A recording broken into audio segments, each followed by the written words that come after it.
They were the faces America adored on screen, the voices that moved us to tears, the stars who represented American values to the world. But behind closed doors, many of Hollywood's biggest names harbored a shocking secret. They despised the very country that made them famous. Johnny Carson knew which stars truly loved America and which ones just pretended to for the cameras, revealed a former Tonight Show producer who worked alongside Carson for over a decade. After certain guests left the studio, Johnny would turn to Ed McMahon and say, "They'll take our money, but they sure don't love our country." During his 30-year reign as the king of late-night television, Johnny Carson interviewed thousands of Hollywood legends. His relaxed, conversational style often led stars to reveal more than they intended, including their true feelings about the United States. While the cameras were rolling, these celebrities waved the flag. But once the interview ended, Carson heard their unfiltered opinions. Tonight, we reveal Johnny Carson's private list of 10 golden-age stars who secretly harbored anti-American sentiments. The Hollywood legends who built fortunes and fame on American soil while privately condemning the nation that adored them. Of course, modesty forbids that I should comment on these wonderful compliments. 1. Charlie Chaplin, the comedian who stopped laughing at America. Charlie Chaplin created the iconic little character that made America fall in love with him. His silent films grossed millions and established him as one of Hollywood's first true superstars. But beneath the bowler hat and cane was a man whose relationship with America grew increasingly strained. Chaplin was probably the earliest example Carson would mention of a star who soured on America, said a former Tonight Show writer. Johnny studied comedy history obsessively, and Chaplin was initially a hero to him. Later, he saw him as a cautionary tale. Born in London, Chaplin never became an American citizen despite living in the United States for over 40 years. As his fame grew, so did his willingness to express controversial political views. His 1940 film, The Great Dictator, boldly satirized Adolf Hitler at a time when America was still officially neutral in World War II. While this anti-fascist stance seems commendable in retrospect, Chaplin's alleged communist sympathies soon put him in the crosshairs of government investigators.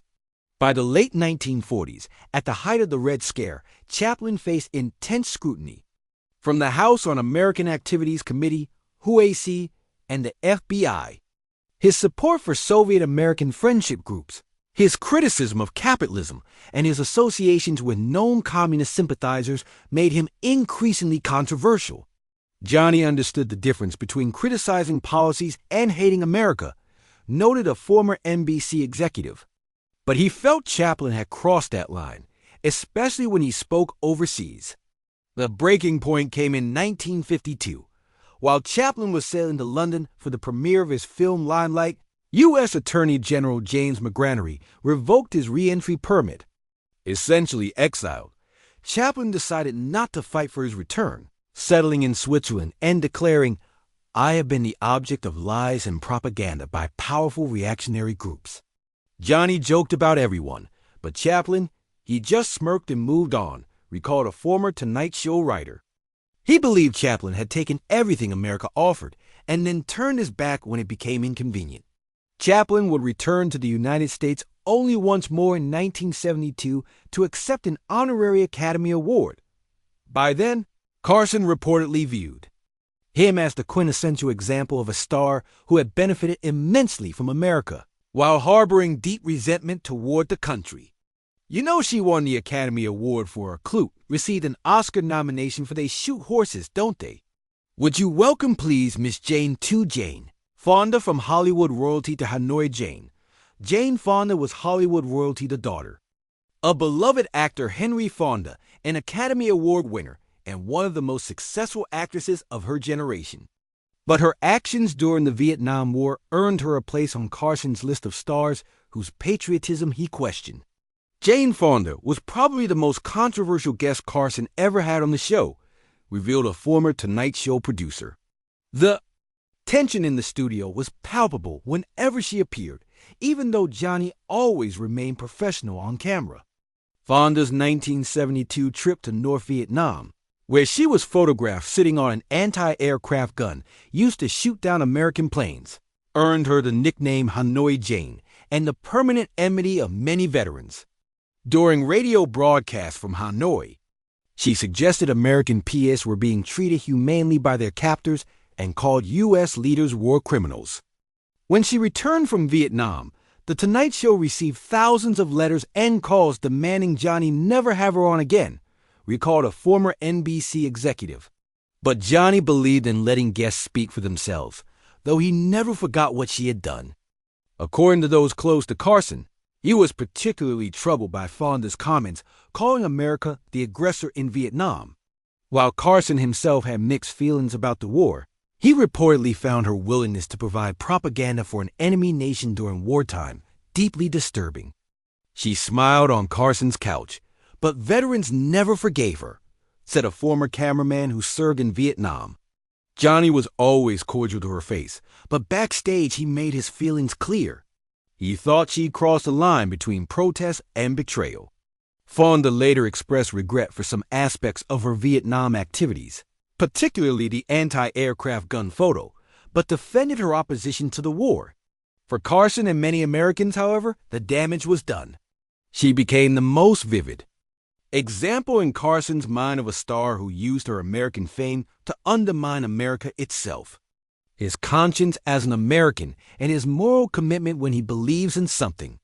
Would you welcome, please, Mr. Marlon Brando? 3. Marlon Brando, the rebel without respect for his country. Marlon Brando revolutionized acting with his raw, naturalistic performances in films like On the Waterfront and A Streetcar Named Desire. His talent was undeniable, but according to Carson's private comments, so was his contempt for many fundamental American institutions. Brando fascinated Johnny explained a former Tonight Show writer. Here was this brilliant actor made wealthy and famous by the American film industry who seemed to despise everything about American society.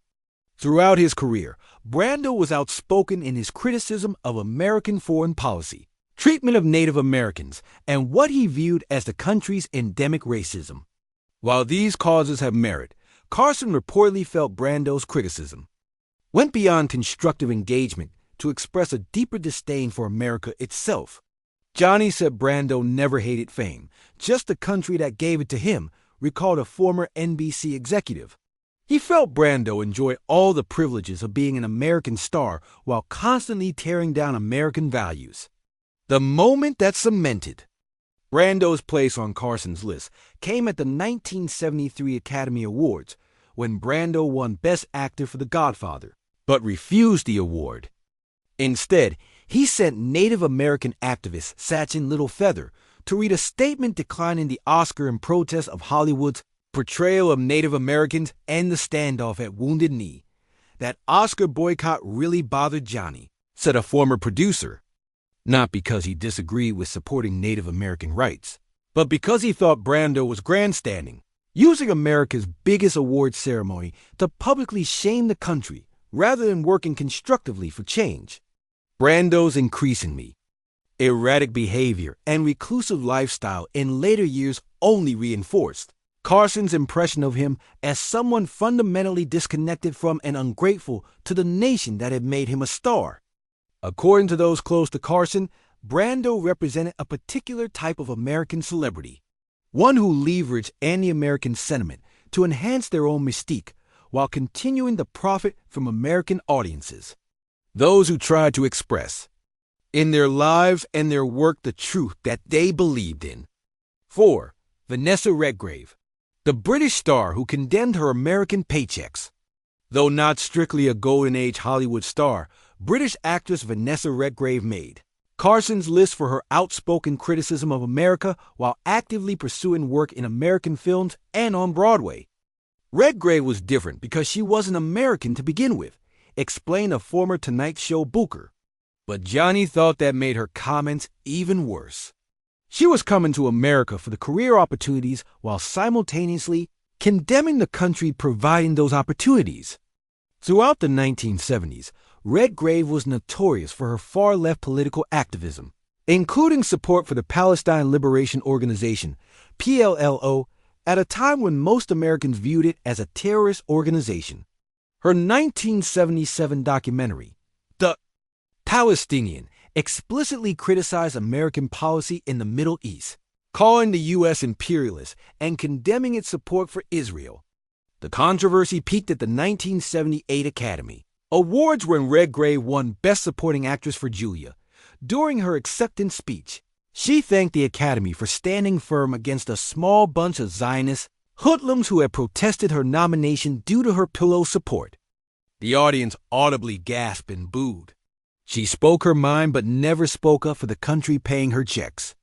A former Carson associate recalled Johnny saying he thought there was something fundamentally hypocritical about coming to America for the financial opportunities while expressing contempt for American values and Polici,